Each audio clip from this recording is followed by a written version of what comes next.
కొంతమంది అవసరానికి మించి మాట్లాడతారు, మరి కొంతమంది చాలా సైలెంట్గా ఉంటారు. అయితే ఎవరైనా తక్కువ మాట్లాడితే మంచిదా లేక ఎక్కువ మాట్లాడితే మంచిదా అనే విషయాన్ని ప్రతి ఒక్కరు తెలుసుకోవాలన్నమాట. పూర్వం ఒక స్కూల్లో ఒక మంచి స్టూడెంట్ ఉంటుండే. అతను ఎప్పుడు ఏదో ఒక డౌట్ వాళ్ళ సార్ని అడుగుతుంటుండే అనమాట. ఒకసారి సేమ్ ఇట్లనే వాళ్ళ సార్ దగ్గరికి వెళ్ళి ఎక్కువ మాట్లాడితే మంచిదా లేక తక్కువ మాట్లాడితే మంచిదా అని అడుగుతాడు.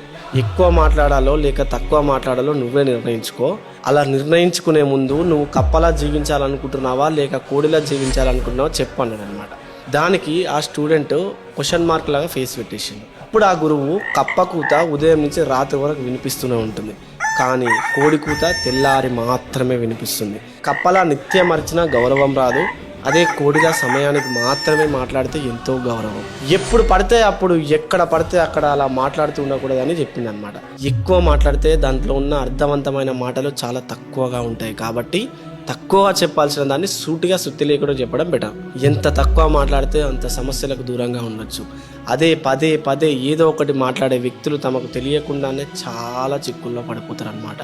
సో ఇలా ఎక్కువ ఎక్కడ పడితే అక్కడ మాట్లాడే వాళ్ళకి ఈ వీడియోని షేర్ చేయండి.